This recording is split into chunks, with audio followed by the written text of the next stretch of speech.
तो आज हम शुरू करने वाले हैं ऑडिट का सेकंड चैप्टर। तो चलिए शुरू करते हैं। तो हम फर्स्ट क्वेश्चन से स्टार्ट करते हैं इसमें। What is the importance of having the accounts audited by the independent professional auditor. Basically जो आप प्रोफेशनल ऑडिटर से अपने अकाउंट्स ऑडिट कराते हो, जो इंडिपेंडेंट है, किसी के दबाव में है, उसके क्या फ़ायदे होते हैं, क्या इंपॉर्टेंस है उसकी। The principal advantage of an independent audit lies in fact that the society is able to get the informed, objective and the forthright opinion on the financial statement.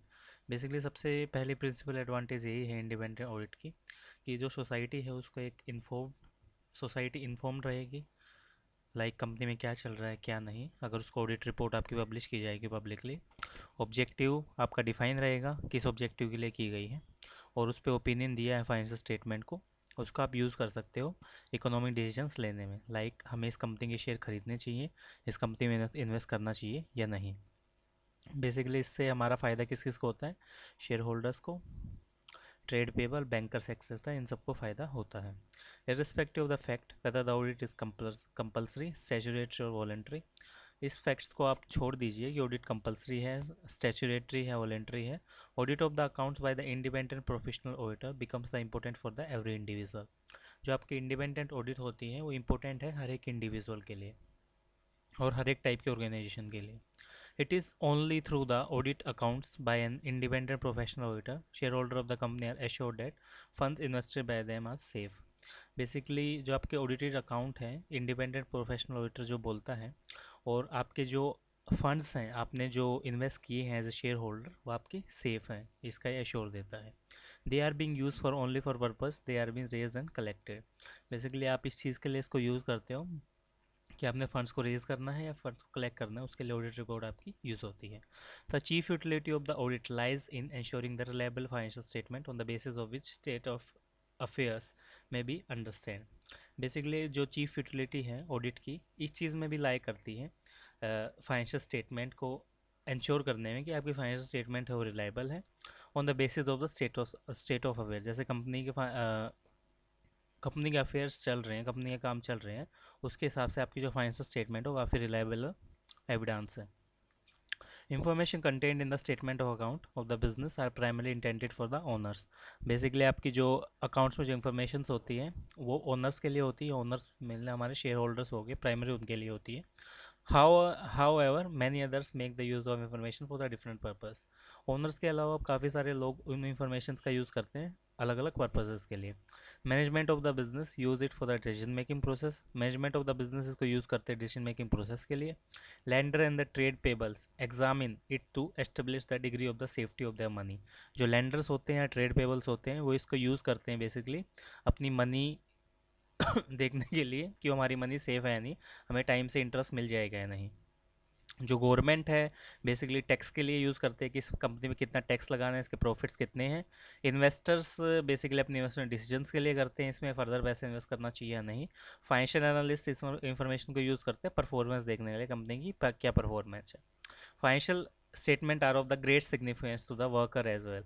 Basically आप जो फाइनेंशियल स्टेटमेंट है वो आपके लिए काफ़ी significant है, workers के लिए भी।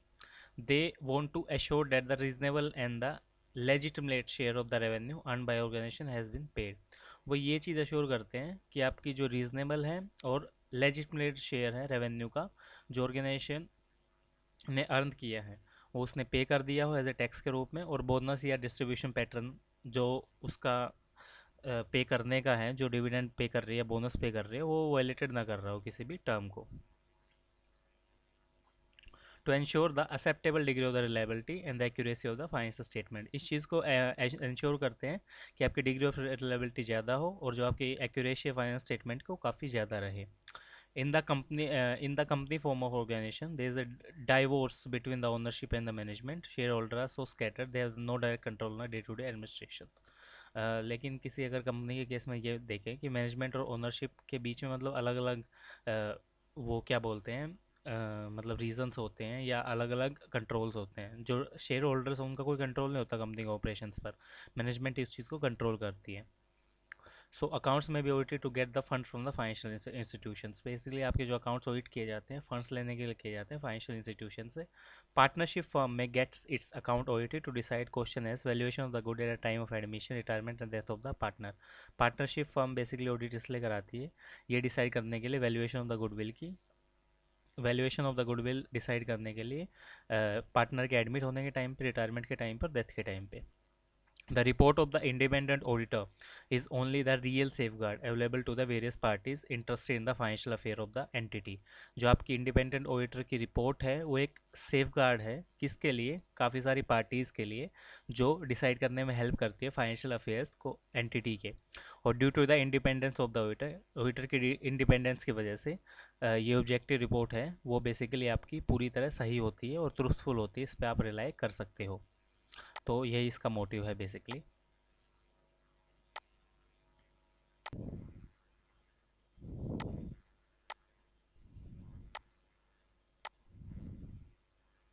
नेक्स्ट हम देखने वाले हैं क्वेश्चन सेकंड।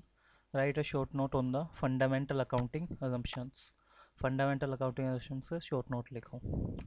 सो फंडामेंटल अकाउंटिंग असम्पशंस होती क्या है? As per the AS1 disclosure of the accounting policies. Accounting policy refers to specific accounting principles and the method of applying those principles adopted by the enterprises in the preparation and presentation of financial statement। Basically कुछ methods हैं या कुछ principles हैं जो हमारे specific किए गए हैं लॉ के रिगार्डिंग, और लॉ ने जिनको स्पेसिफाई किया है एक कंसिस्टेंसी मेंटेन करने के लिए, उनको फॉलो करना प्रिपरेशन और प्रेजेंटेशन करते हुए फाइनेंशियल स्टेटमेंट को। सिंगल कोई भी सिंगल लिस्ट नहीं गई अकाउंटिंग पॉलिसीज़ की, ये एप्लीकेबल होते हैं हर एक सर्कमस्टांसेस पर। Choices of the appropriate accounting principles and the method of applying those principles in the circumstances by judgment by management. Basically कौन से प्रिंसिपल्स अप्लाई होंगे और कौन से मेथड्स यूज़ किए जाएंगे, इनकी जजमेंट मैनेजमेंट देती है हमें। द प्रॉफिट और loss can be significant affected by the accounting policies followed. जो हमारा प्रॉफिट और लॉस है वो सिग्निफिकेंटली अफेक्टेड किया जाएगा अकाउंटिंग पॉलिसीज के द्वारा जो हम फॉलो कर रहे हैं। Disclosure of the significant accounting policies followed is necessary if view presented is to be properly appreciated। Basically इस चीज़ का डिस्क्लोजर किया जाना है कि अकाउंटिंग पॉलिसी कौन सी फॉलो की जाएगी, ये नेसेसरी है अगर हमारा जो वहाँ पे व्यू दिया गया है वो प्रॉपरली अप्रिशिएटेड है या नहीं। In this context AS1 states that the certain fundamental accounting options underlying the preparation and presentation of the financial statement, they are usually not specially stated। Basically AS1 के context में हम वो देखते हैं जो फंडामेंटल अकाउंटिंग एजम्पशंस होती हैं preparation finance statement को बनाते हुए वो स्पेसिफाई हो रही हैं सही से या नहीं, और उनका एक्सेप्टेंस है और यूज़ है वो हम एज्यूम करेंगे, और जो डिस्क्लोज़र है उनका वो फॉलो किया जा रहा है या नहीं ये भी हम देखेंगे। The following have been generally accepted as a fundamental accounting assumptions। ये चीज़ें बेसिकली आपकी accepted FAA हो सकती हैं। Going concern, enterprise is normally viewed as going concern. Enterprise को बेसिकली आप गोइंग कंसर्न मान सकते हो। Continuing in the operation of foreseeable future, जो उसके ऑपरेशन होंगे वो लंबे समय तक फ्यूचर तक चलेंगे। It is assume that enterprise has neither the intention और necessity of the liquidation. Basically ये एज्यूम किया जाता है कि एंटरप्राइज की कोई भी ना तो इंटेंशन है और ना ही कोई लिक्विडेशन का उसका अभी मोटिव है लिक्विडेट होने का, वो फोर्सेबल फ्यूचर तक चलेगी। कंसिस्टेंसी, ये एज्यूम किया जाता है कि अकाउंटिंग पॉलिसी है कंसिस्टेंट है एक पीरियड से लेकर दूसरे पीरियड तक। और एक्रूअल में देखेंगे जो रेवेन्यू और कॉस्ट एक्रूड किए गए हैं वो रिकगनाइज हैं एज दे आर अर्न और द इनकर्ड। जो आपके रेवेन्यू और कॉस्ट हैं वो एक्रूअल बेसिस पे एक्रूड किए जाएंगे, वो अर्न किए गए हैं। लाइक अगर जिस टाइम वो इनकर्ड हो गए तो कैश बेसिस अलाउड नहीं है, इनकर्ड के टाइम पे हम उनको रिकॉर्ड कर लेंगे।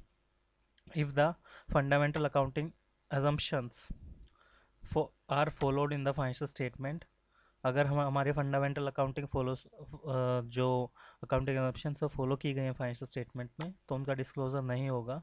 अगर वो नहीं फॉलो की गई तो उस टाइम में हमें फैक्ट डिस्क्लोज करना पड़ेगा।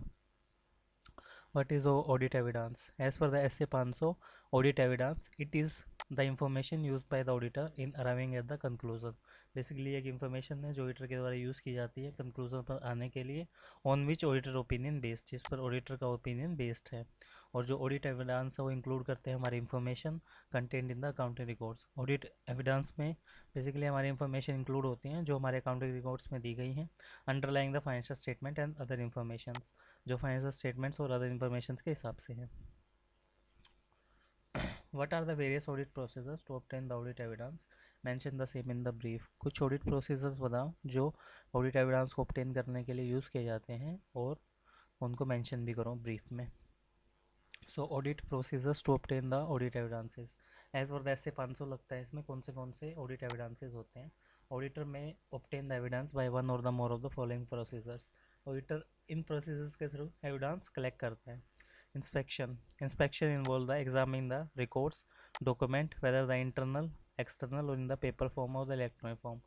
आपकी इंस्पेक्शन बेसिकली क्या होगी, रिकॉर्ड्स को एग्जामिन करना, डॉक्यूमेंट्स को एग्जामिन करना, चाहे वो इंटरनल फॉर्म में हो या एक्सटर्नल फॉर्म में हो या पेपर फॉर्म में, इलेक्ट्रॉनिक में हो या अदर मीडिया में हो, और फिजिकल एग्जामिनेशन करना किसी भी एसेट की। Inspection of the record and document provide the audit evidence of the varying degree of the reliability. जो आपके रिकॉर्ड्स और डॉक्यूमेंट्स के बेसिकली इंस्पेक्शन करना होगा या जो ऑडिट एविडेंस होंगे वो आपकी रिलायबिलिटी पे मैटर करता है, डिपेंड करता है कि किस नेचर के हैं वो, सोर्स पे डिपेंड करता है। और in case of the internal records and document, effectiveness of the control और द प्रोडक्शन। अगर आपकी बेसिकली वो सारी चीज़ इंटरनल हैं तो वो रिलायबल कम होंगी क्योंकि वो खुद ही आपके द्वारा बनाई गई हैं। तो इसमें सबसे ज़्यादा रिलायबल एविडेंस वही होता है जब एक्सटर्नल अथॉरिटी से लेते हो, उस केस में आप इसको बोल सकते हो कि रिलायबल एविडेंस है, क्योंकि उस चीज़ में किसी भी बंदे का ना तो कोई ऑब्लिगेशन है और ना ही कोई उस पर डाउटफुल बेसिकली आपकी कंसर्न है, तो आप उसको बोल सकते हो कि रिलायबल है। Observation consist of looking at the process और procedure be perform by the other.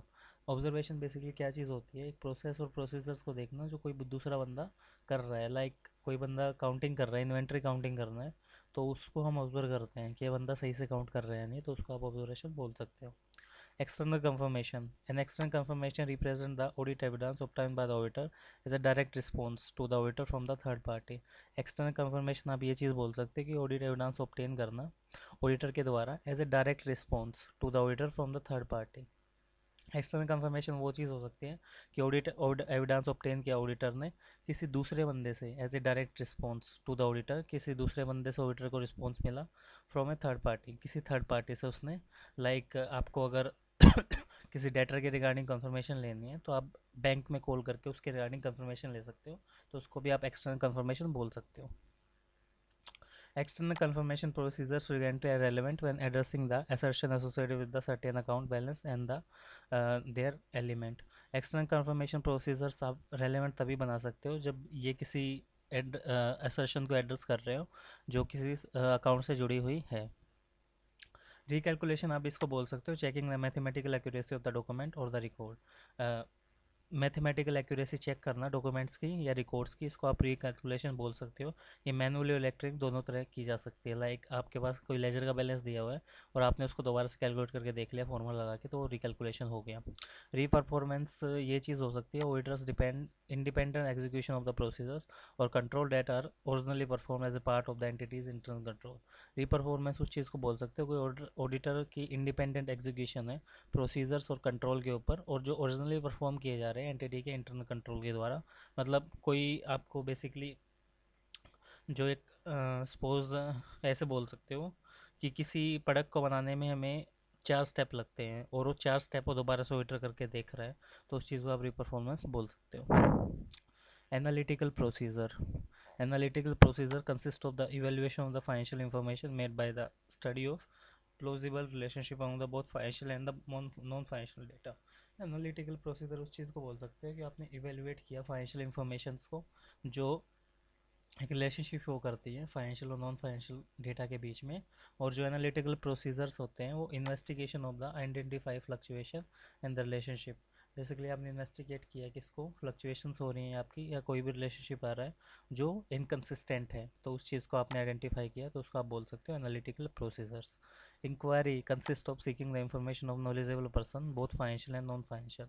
Inquiry को आप ये बोल सकते हो कि आपने कोई इन्फॉर्मेशन ली है नॉलेजेबल पर्सन से, फाइनेंशियल नेचर में या नॉन फाइनेंशियल नेचर में, विद इन द एंटिटी और आउटसाइड द एंटिटी, या तो एंटिटी के अंदर या एंटिटी के बाहर आप उससे इन्फॉर्मेशन ले रहे हो, तो इस चीज़ को आप इंक्वायरी बोल सकते हो। किसी से लाइक आपकी कंपनी में कोई फ्रॉड हो गया और आपने सारे एम्प्लॉयज़ को इकट्ठा किया, उनमें से आपने 4-5 से इंक्वायरी की कि फ्रॉड कैसे हुआ, कितना मैनेजमेंट का कंट्रोल है, कैसे मैनेजमेंट यहाँ पे काम करती है, तो उसको आप इंक्वायरी बोल सकते हो।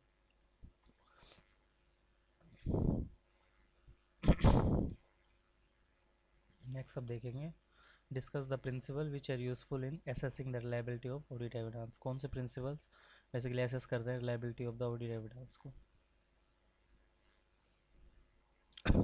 Reliability of the audit evidence. As per the SA 500 on the audit evidence, provide that the reliability of the information to be used as a audit evidence. Therefore, the audit evidence is influenced by the source or the nature. Basically आपके जो audit evidence है वो influence किए जाते हैं source और nature के हिसाब से, या जो भी आपके साथ सर्कमस्टांसेस हो रहे हैं उसके हिसाब से, under which it is obtain, जिसके मतलब जो भी सर्कमस्टांसेस है, नेचर है जिसके अंडर ऑब्टेन किए गए, तो उसका आप बोल सकते हो कि इसकी रिलायबिलिटी है ऑडिट एविडेंसेस की।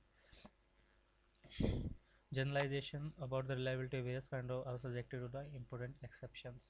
बेसिकली आपके जो ऑडिट एविडेंस और डिपेंड करते हैं उनकी रिलायबिलिटी कितनी है और किस क्या क्या इंपॉर्टेंट एक्सेप्शंस है उनको हैंडल करते हुए। एग्जांपल के आप ये बोल सकते हैं कि information obtain from the independent external resource, आपने कोई इन्फॉर्मेशन ऑब्टेन की इंडिपेंडेंट एक्सटर्नल रिसोर्सेज के थ्रू और जो रिलायबल नहीं है और सोर्स पे उसका नॉलेजेबल नहीं है, जो मैनेजमेंट एक्सपर्ट है उनकी ऑब्जेक्टिविटी भी काफ़ी कम है और एक्सपेक्टेशन अगर एग्जिस्ट हो रही है तो फॉलोइंग तो ये रिलायबिलिटी ऑफ एविडेंस हम यूज़ कर सकते हैं। अगर reliability of the evidence increase होगी अगर वो इंडिपेंडेंट सोर्स से लिया गया है। रिलायबिलिटी ऑफ द एविडेंस अगर जनरेटेड इंटरनली है तो वो इंक्रीज़ हो गया अगर आपके कंट्रोल्स हैं और जो प्रिपरेशन मेंटेन्स हैं वो इफ़ेक्टिव है। ऑडिट एविडेंस की जो ऑब्टेन किए गए हैं डायरेक्टली ऑडिटर के द्वारा लाइक ऑब्जर्वेशन के थ्रू या इंक्वायरी के थ्रू तो ज़्यादा रिलायबल होंगे। जो ऑडिट एविडेंस है डॉक्यूमेंट्री फॉर्म में लिए गए हैं या पेपर फॉर्म में लिए गए हैं और जो वो ज़्यादा रिलायबल होंगे कंपेयर टू आपने किसी से ओरली कोई बात की है या तो आपने उसे लिखवा के लिए सीधा पूछा, तो उसमें काफ़ी फ़र्क होता है। जो ऑडिट एविडेंस आपने ओरिजिनल डॉक्यूमेंट्स के थ्रू लिए हैं वो ज़्यादा रिलायबल होंगे और फोटोकॉपीज़ या कोई वैसे डॉक्यूमेंट लिया गया है उसके अदरवाइज़। तो ये सारी चीज़ें basic reliability of the evidence से मैटर करती हैं और उस पर डिपेंड करती हैं। तो आज की वीडियो के लिए इतना ही। आगे की वीडियो में हम और क्वेश्चन डिस्कस करेंगे। अगर आपको वीडियो अच्छा लगा तो आप चैनल को सब्सक्राइब कर सकते हैं और वीडियो को लाइक कर सकते हैं। धन्यवाद।